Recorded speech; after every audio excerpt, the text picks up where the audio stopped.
Jangan semakin memuncak dalam demonstrasi bertajuk Indonesia Gelap. Diketahui aksi demo itu dilaksanakan di depan Patung Kuda Jakarta Pusat pada Senin 17 Februari 2025. Terlihat kepulan asap dari pembakaran ban menyelimuti area hingga menambah ketegangan suasana. Merasa hebat banyak pengikut, masukin caleg.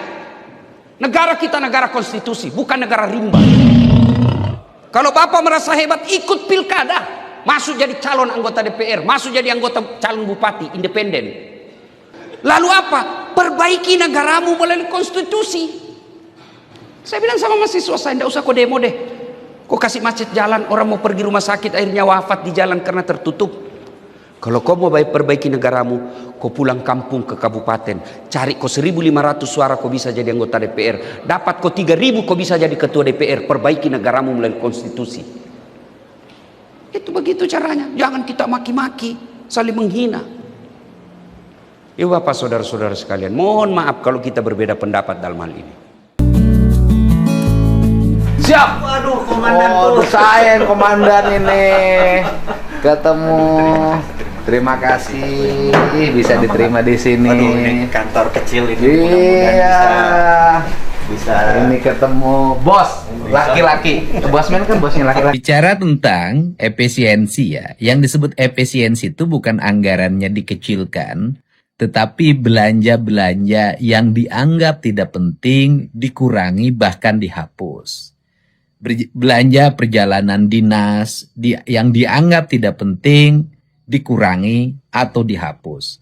Belanja pakaian dinas dihapus. Kegiatan seminar-seminar, sosialisasi-sosialisasi yang hanya bertujuan untuk menyerap anggaran dihapus. Kegiatan-kegiatan rutin seperti pembelian ATK, kemudian kelengkapan-kelengkapan kantor yang dalam setiap tahun jumlahnya cukup besar, itu juga dikurangi karena sudah abadnya abad IT, teknologi informasi berbasis digital. Kemudian kegiatan-kegiatan lain yang bersifat konsumtif yang tidak melahirkan investasi bagi masa depan Provinsi Jawa Barat juga dihapus. Total penghapusan dan pengurangan belanja yang tidak penting itu hari ini mencapai 5 triliun. Mudah-mudahan bisa mencapai 5,5 triliun atau 6 triliun. Selanjutnya uangnya akan diarahkan untuk apa? Uangnya akan diarahkan untuk satu, membangun infrastruktur jalan provinsi. Sehingga diharapkan dalam 2 tahun ini jalan provinsi ini selesai, diperhalus, diperlebar, diperkuat. Menyelesaikan jembatan-jembatan yang sudah lama berpotensi ambruk. Membangun jembatan-jembatan gantung di seluruh Jawa Barat agar anak-anak sekolah itu tidak mengalami problem sampai berenang ketika sekolah. Kemudian yang berikutnya membangun sarana irigasi untuk menunjang ketahanan pangan Provinsi Jawa Barat. Melakukan reboisasi, membeli tanah-tanah strategik seperti tanah-tanah yang di dalamnya mengandung kandungan air atau menjadi sumber mata air. Membuat kerjasama penghijauan dengan VTPN untuk meningkatkan ketahanan ekologi dan ekosistem di Provinsi Jawa Barat. Membangun puskesmas pembantu, puskesmas, mengembangkan rumah sakit, meningkatkan jaminan layanan kesehatan bagi seluruh warga Jawa Barat agar mereka bisa berobat dengan baik dan yang tidak mampu dibebaskan dari kewajiban membayar rumah sakit.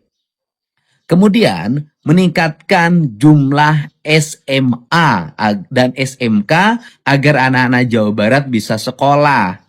Membuat ruang kelas baru bagi sekolah-sekolahnya yang kekurangan ruang kelas. Memperbanyak pembelajaran dan sertifikasi ijazah paket A, B, dan C agar seluruh rakyat Jawa Barat melek terhadap pendidikan. Membangun rumah rakyat miskin dengan alokasi 40-50 juta per unit rumah dengan desain yang disesuaikan dengan karakter lingkungannya masing-masing.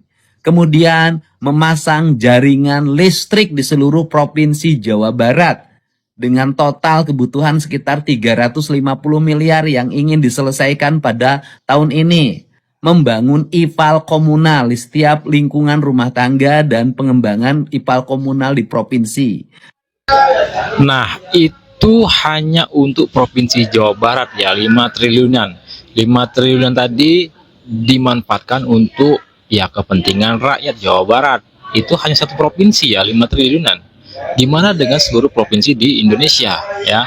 Nah, jadi kalian yang demo-demo salah satunya ialah masalah efisiensi anggaran ya, bukan untuk menyusahkan kalian para mahasiswa, tetapi demi kepentingan masyarakat banyak ya.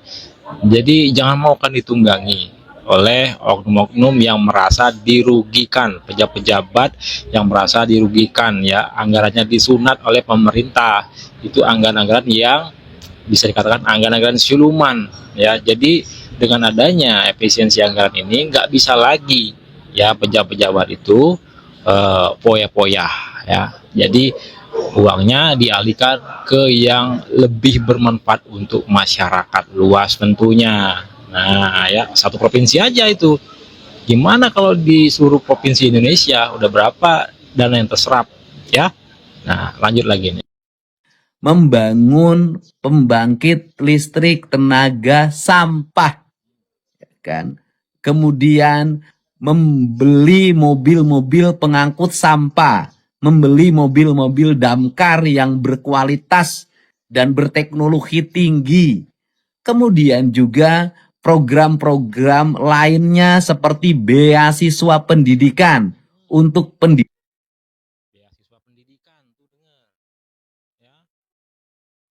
SMA dan SMK bagi sekolah swasta, karena sekolah negeri sudah kita bebaskan pendidikannya nanti. Termasuk di dalamnya juga kami siapkan beasiswa untuk santri yang tidak mampu, yang mesantren di Jawa Barat dan di luar Jawa Barat. Dan perguruan tinggi di sekolah-sekolah ternama dengan fokus pendidikan beasiswa di bidang engineering agar lahir generasi teknologi yang mampu menggerakkan ekonomi Provinsi Jawa Barat menjadi kelas menengah industri.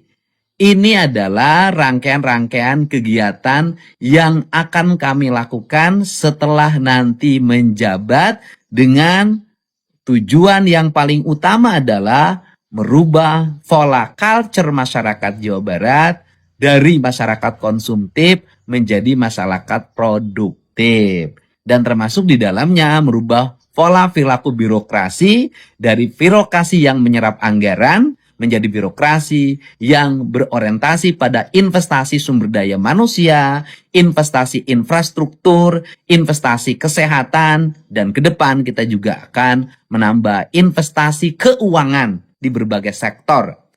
Mudah-mudahan seluruh langkah ini berhasil. Kami mohon doanya pada seluruh masyarakat Jawa Barat. Lembur diurus, kota ditata, Jawa Barat istimewa.